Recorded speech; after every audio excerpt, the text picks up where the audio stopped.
Adrian Whitmore believed the stage belonged to whoever controlled the spotlight. But that night, beneath the gold-trimmed balconies of the Grand Belmore Theater, he was about to learn that some legacies could not be erased by pride. The annual Whitmore Ballet Gala was already being broadcast across the country when 17-year-old Sophie Bennett stopped at the edge of the stage, her chest rising sharply as the orchestra held a trembling note. She had rehearsed the final leap for weeks, yet something in her face had changed. Fear had replaced concentration. From the shadows near the wings, Evelyn Harper saw it immediately. The 69-year-old woman wore a plain navy dress, low black shoes, and a faded wool coat folded over one arm. To the wealthy donors filling the theater, she looked like someone's quiet grandmother who had wandered too close to the performers. But Evelyn recognized the danger in Sophie's posture. Her right foot was turned less than an inch too far inward, and the polished floor had been treated differently for the television lights. The jump Adrian demanded might look spectacular, but the landing was wrong. Evelyn stepped forward and spoke softly. "Don't take the leap from that angle." Sophie froze. Adrian turned so slowly that even the musicians seemed to feel the temperature change. Tall, silver-haired, and perfectly dressed in a black tuxedo, he carried himself like a man who had never been questioned in his own theater. "Excuse me?" he asked. Evelyn kept her eyes on Sophie. "The landing has been changed. She needs more space." Adrian's smile appeared, but there was no warmth in it. He glanced toward the cameras, then toward the first row, where board members and donors watched with growing curiosity. "And you are?" "Evelyn Harper." He looked her over, pausing at her inexpensive shoes. "A parent. A friend." A few guests laughed quietly. Adrian heard them, and his pride sharpened. He stepped onto the stage and extended one hand toward Evelyn as though offering kindness. "Then perhaps our friend would like to show us how it should be done." Sophie's face went pale. "Mr. Whitmore, she was only trying to help." "No," Adrian said, raising his voice so the microphones would capture every word. "Tonight is about excellence. When someone questions excellence, they should be prepared to demonstrate their own." The orchestra fell silent. Hundreds of faces turned toward Evelyn. Adrian motioned for the spotlight operator, and a white beam moved across the floor until it found her. For one brief moment, scattered laughter returned from the expensive seats. Evelyn stood beneath the light, still holding her faded coat, while Adrian waited for embarrassment to do what his authority could not. Then her gaze lifted above the stage. Hanging over the velvet curtain was the Academy's silver swan emblem, its wings spread beneath a crown of stars. Evelyn's expression changed. She had drawn that swan 40 years earlier on the back of a rehearsal program, long before Adrian's name had ever appeared on the building. He thought he had summoned an old woman for a joke. He had no idea he had just called the creator of his legacy back onto her own stage. 6 hours earlier, Evelyn Harper had arrived at the Grand Belmore Theater alone, carrying the small wooden box beneath one arm and a cream-colored invitation in her gloved hand. The afternoon sky over Boston had been gray, and a cold wind moved between the buildings as black cars pulled up beneath the theater awning. Men in tailored suits stepped onto the sidewalk beside women in jeweled coats, while photographers waited behind velvet ropes. Evelyn paused near the entrance, not because she felt intimidated, but because the building still carried the weight of a life she had worked hard to leave behind. The brass doors were newer. The marble steps were wider.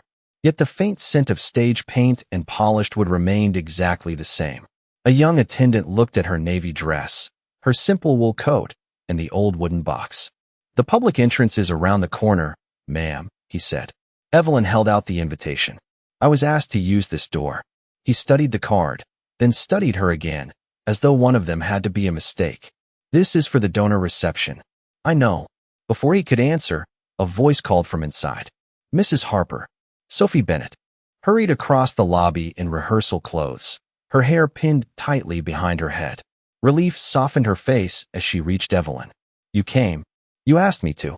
Sophie took her hand with both of hers. "I was afraid you might change your mind." Evelyn smiled. "I nearly did." Together they crossed the lobby, where crystal lights reflected across the marble floor. Portraits of celebrated dancers lined the walls in gilded frames. Evelyn moved past them slowly until she reached an empty space between two photographs. The plaque beneath it carried Adrian Whitmore's name. Nothing else. Sophie noticed her staring. That portrait was added last year, she said. Mr. Whitmore says he modernized the company. Evelyn looked away. People often call for getting modernization. Sophie lowered her voice. He changed the final sequence again this morning. Evelyn stopped. The silver descent? Sophie nodded. He wants a higher leap for the television cameras. For the first time since entering the theater, concern tightened Evelyn's expression. Show me. They slipped into a side rehearsal room where afternoon light fell across the floor in pale stripes. Sophie demonstrated the opening steps, then marked the final turn without leaving the ground. Evelyn watched her feet, shoulders, and breathing. He moved your landing point 18 inches to the left, she said. That puts you too close to the edge. He says the audience will never notice. The audience does not have to notice. Your body will. Sophie swallowed. Will you speak to him? Evelyn looked toward the closed door. He does not know me. That has never stopped him from judging anyone. A shadow crossed the frosted glass. The door opened, and Adrian Whitmore stepped inside. His eyes moved from Sophie to Evelyn, then to the wooden box on the bench. And who, he asked, has decided to turn my rehearsal room into a private lesson? Evelyn met his gaze calmly. Someone who noticed your dancer is being asked to trust a bad landing. Adrian's mouth curved into a thin smile. In that quiet room, the first spark had already been struck. Adrian stepped fully into the rehearsal room and closed the door behind him with deliberate care. Sophie straightened at once, but Evelyn remained beside the bench, one hand resting on the wooden box. A bad landing, Adrian repeated. That is an interesting judgment from someone I have never seen in this company. Evelyn glanced toward the marked position on the floor. You moved the final step 18 inches to the left. His expression tightened. For the camera angle. For appearance, she said. Not for the dancer. Sophie looked between them, her fingers twisting around the ribbon at her waist. Adrian noticed. Miss Bennett, you are scheduled to perform before the largest audience this academy has had in years. You should be focused, not collecting advice from strangers. Evelyn's voice stayed quiet. Fear does not come from advice. It comes from knowing when someone has stopped listening to your body. The room went still. Adrian walked toward the center of the floor, his polished shoes making soft sounds against the wood. Ballet requires discipline. It requires trust in the person who understands the whole production. Trust is earned when the person in charge protects the dancer as carefully as the performance. A faint flush rose beneath Adrian's collar. He was not accustomed to resistance, especially from someone he had already dismissed. And what exactly are your qualifications, Mrs. Harper? Evelyn looked at the long mirror. For a moment, she did not see her silver hair or the fine lines around her eyes. She saw a younger woman in white rehearsal clothes standing beneath harsh practice lights, waiting for a director to admit that the stage was not ready. He had not admitted it. He had called hesitation weakness. He had promised that sacrifice was the price of greatness.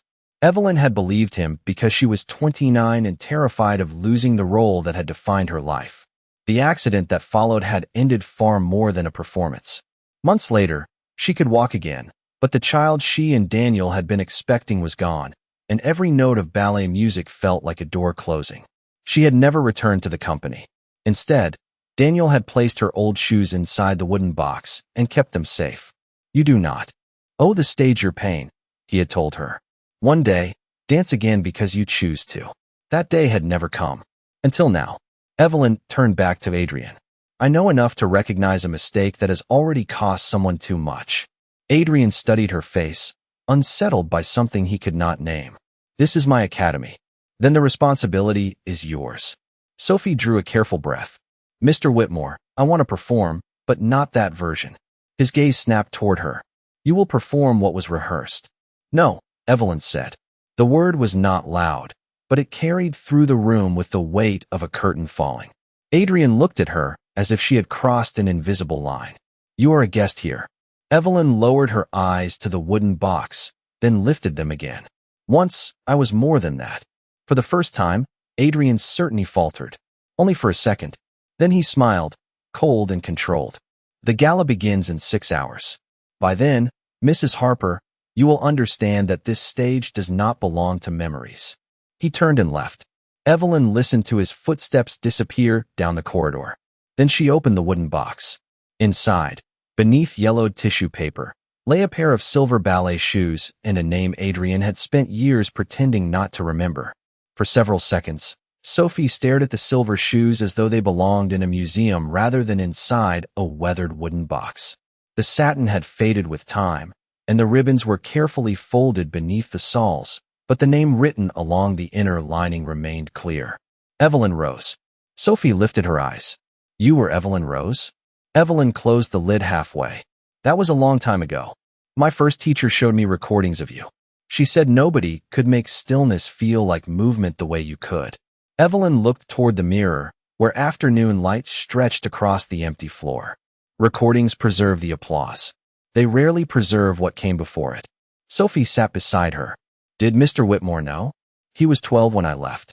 He trained at the academy after my name had already begun disappearing from the programs. Evelyn ran one thumb along the edge of the box. Years later, he built his reputation around the silver descent. By then, most people believed it belonged to him. Sophie frowned. But you created it. Daniel and I created it together. I shaped the movement. He composed the original music. Beyond the rehearsal room, the orchestra began testing the revised score. The melody was familiar, but the timing was faster, and the final phrase had been shortened to make room for Adrian's higher leap. Evelyn listened until the last note faded. He changed the meaning, she said. Sophie turned toward the ceiling speaker. He said the original version was too slow for modern audiences. The original was never about height. It was about rising after loss. Evelyn stood and crossed to the center of the room. Her low shoes made almost no sound. Show me the sequence exactly as he taught it. Sophie took her position and moved through the opening turns. When she reached the final approach, Evelyn raised one hand. Stop. Sophie froze. Your momentum is carrying you toward the curtain line. With the new landing mark, you have less than 3 feet before the edge. He told me to trust the spacing. Spacing does not care who gives the order. Evelyn adjusted Sophie's shoulders, then moved her right foot several inches back. The original version lets the music carry you downward before you rise. Adrian removed the pause because he thought silence looked weak. Sophie repeated the movement without jumping. This time, her body settled naturally into balance. Surprise crossed her face. It feels completely different. Because it was designed for a person, not a camera. The door opened again. Adrian stood there with Margaret Cole, the chairwoman of the Academy Board. Margaret was in her early 60s, elegantly dressed, with silver hair swept away from her face. Her attention moved past Sophie and settled on Evelyn. Something uncertain flickered in her eyes. Adrian noticed the altered floor mark. What have you done? Corrected the landing. Evelyn replied. You had no authority to change it. Neither did you. Margaret looked sharply at him. Adrian's jaw tightened. The gala is not a place for nostalgia. Audiences expect spectacle. Evelyn met his gaze. Spectacle asks what the crowd will remember. Art asks what the dancer will survive.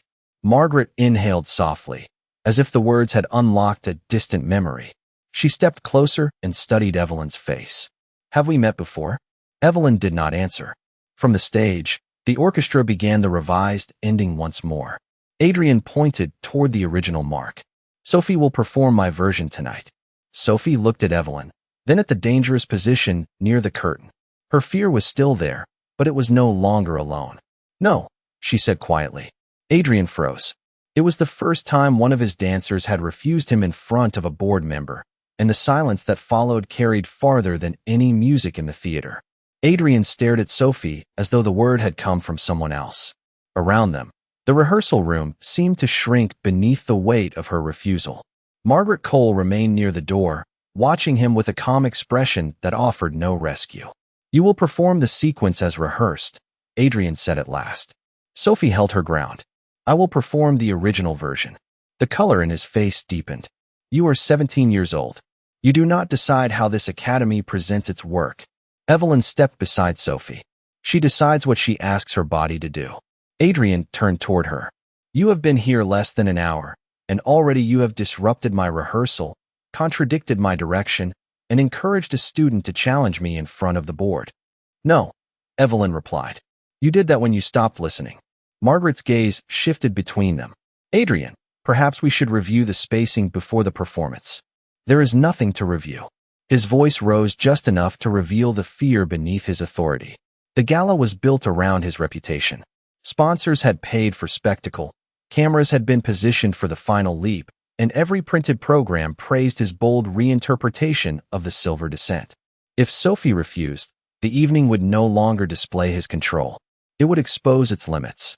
He looked toward the open doorway, where 2 assistants and several dancers had gathered, in uneasy silence. Then he smiled. It was the polished smile he used for donors, critics, and anyone he needed to charm before dismissing them. "Very well," he said. "If Mrs. Harper believes my choreography is unsafe, perhaps she should demonstrate the superior version herself." Sophie's eyes widened. "That is not what she said." "I heard exactly what she said." Adrian walked toward Evelyn and lowered his voice, though everyone could still hear him. "It is easy to criticize from the edge of the room. It is harder beneath the lights." Evelyn studied him without answering. He mistook her silence for retreat. "The gala begins shortly," he continued. "There will be more than 800 guests in the theater and thousands watching from home. We could give them a special lesson in forgotten technique." A few dancers looked away, embarrassed by the cruelty hidden inside his courtesy. Margaret's expression hardened. "That is unnecessary." "On the contrary," Adrian said. "Mrs. Harper has made herself part of this production. She should be prepared to support her claims." Evelyn closed the wooden box and lifted it from the bench. "I did not come here to perform." Adrian gave a soft laugh. "Of course not." The sound carried into the hallway, where staff members were already preparing for the reception.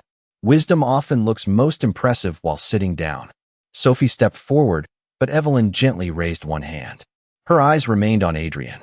For decades, she had avoided men who confused authority with truth. She had chosen quiet rooms, community classes, and students who danced because they loved the music. She had believed leaving the spotlight meant leaving pride behind. Yet standing there, she understood that silence could protect peace, but it could also protect the wrong person. "I will not perform to defend myself," she said. Adrian's smile widened. "Then we understand each other." Evelyn placed the box against her chest. "But I may perform to protect her." The hallway fell silent. Adrian's smile disappeared.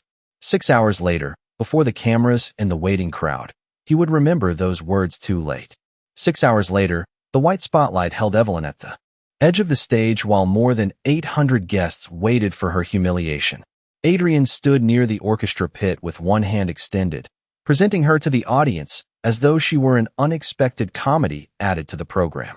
Sophie remained several feet away, pale beneath her stage makeup, her eyes fixed on Evelyn.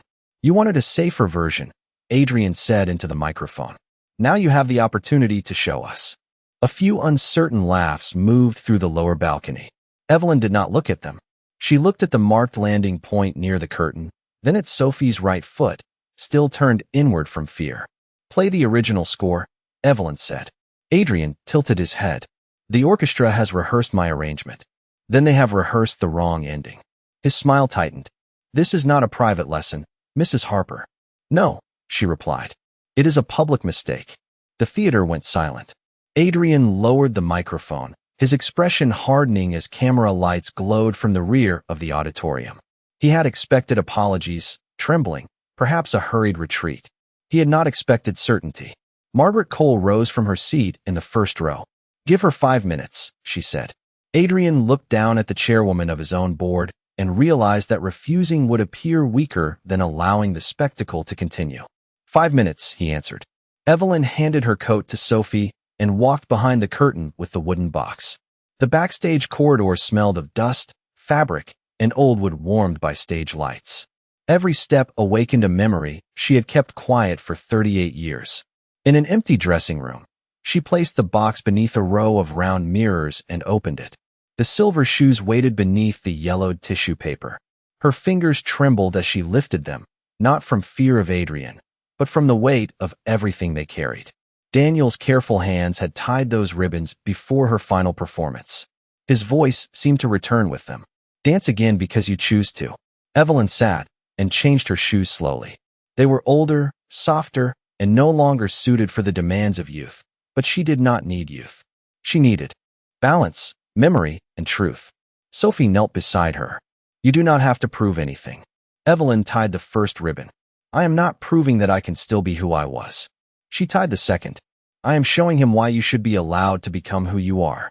In the orchestra pit, the conductor examined the sheet music Evelyn had requested from the archive. His eyes stopped on the handwritten dedication above the opening measure. For Evelyn, who taught silence how to rise. He stood so quickly that his chair scraped the floor.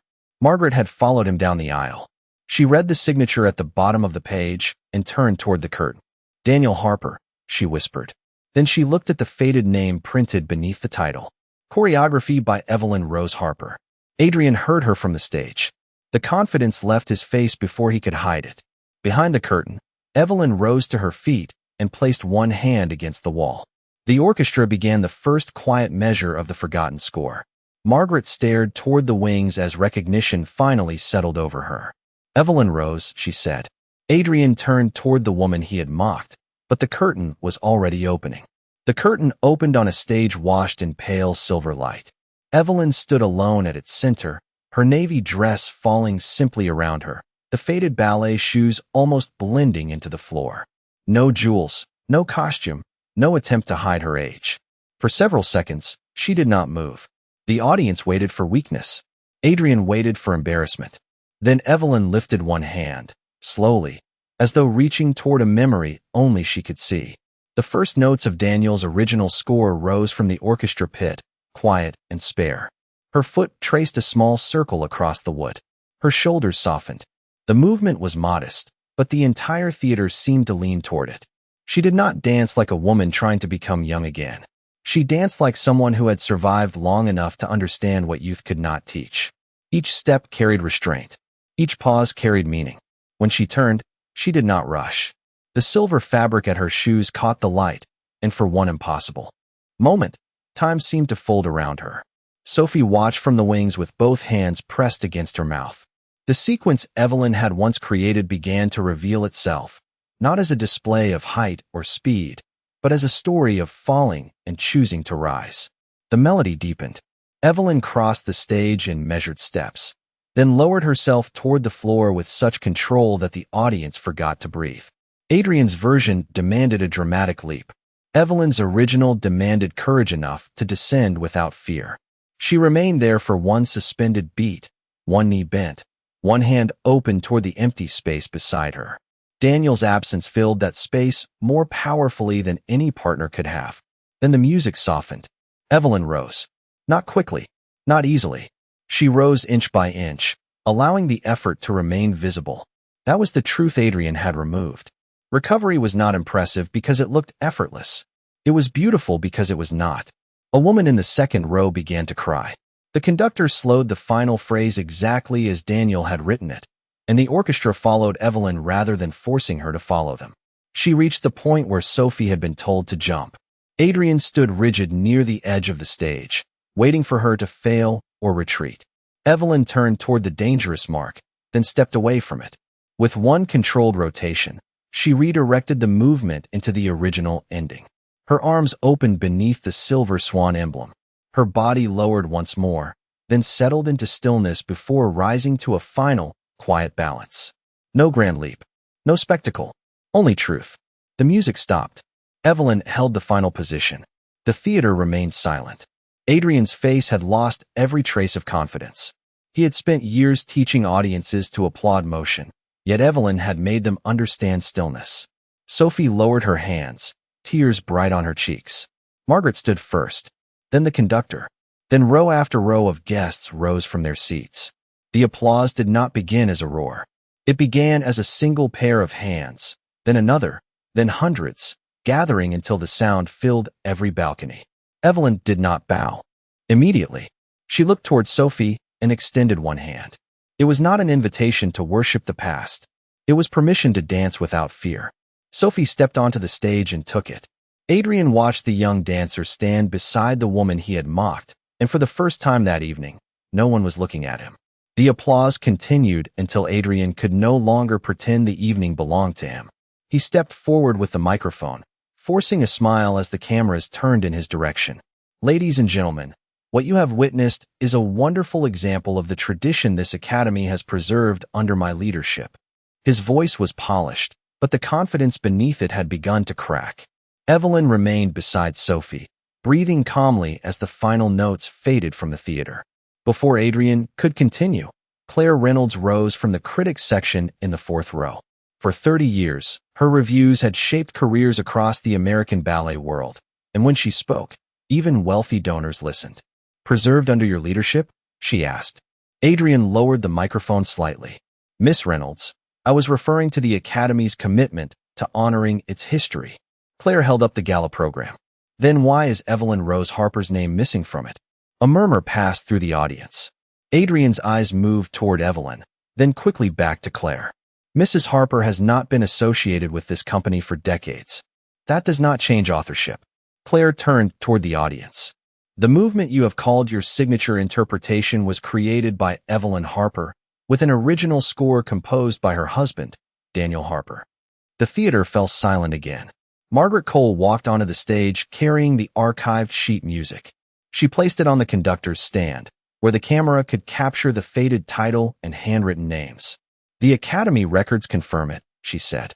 "The Silver Descent was registered under Evelyn and Daniel Harper more than 38 years ago." Adrian's face tightened.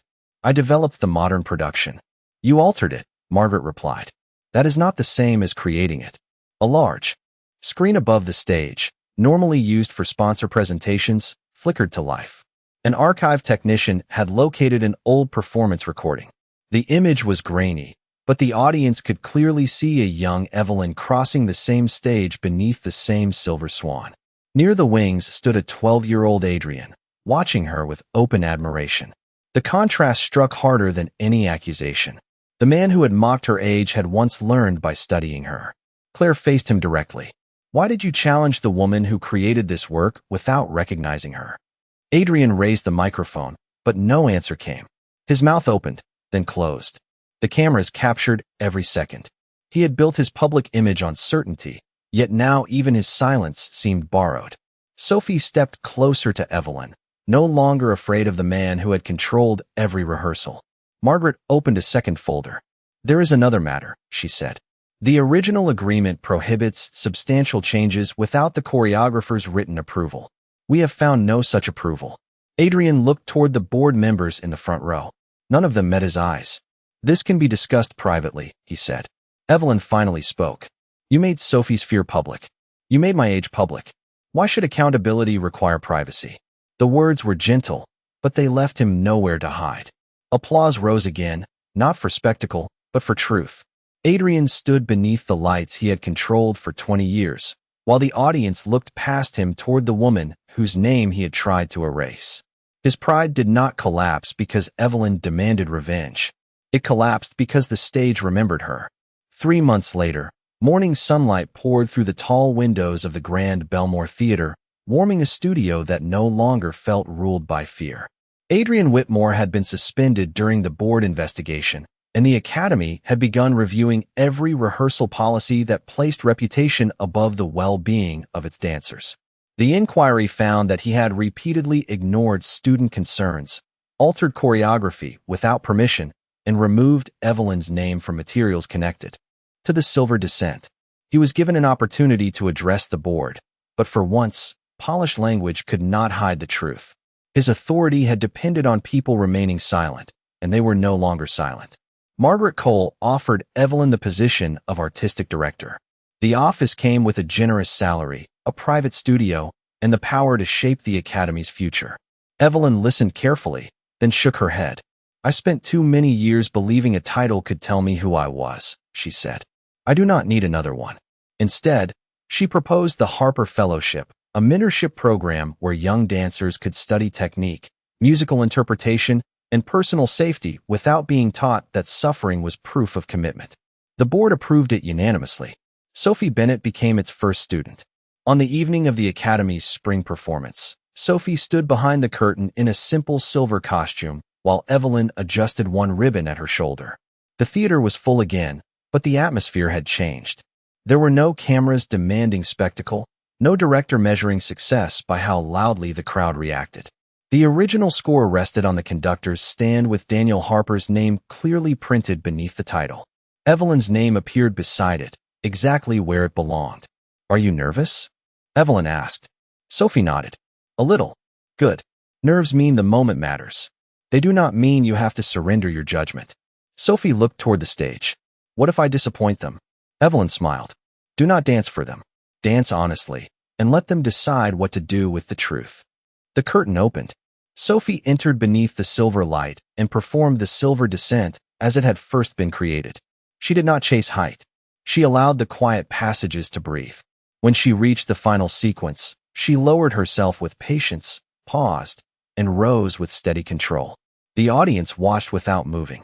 In the front row, Evelyn sat beside Margaret, holding the wooden box on her lap. For the first time in nearly 4 decades, the memories inside it did not feel like a burden. They felt complete. Sophie reached the final position and turned toward Evelyn before taking her bow. Then she placed one hand over her heart. Evelyn returned the gesture. The audience rose, but Evelyn understood that the applause was not only for the performance. It was for every person who had ever been told that age erased talent, that authority could not be questioned, or that dignity had to be earned through obedience. Adrian had believed the stage belonged to the person who controlled the spotlight. Evelyn had shown that it belonged to the person brave enough to tell the truth beneath it. And as the silver curtain slowly closed, the world remembered that dignity does not fade when a woman grows older. Sometimes, it simply waits for the music to begin again.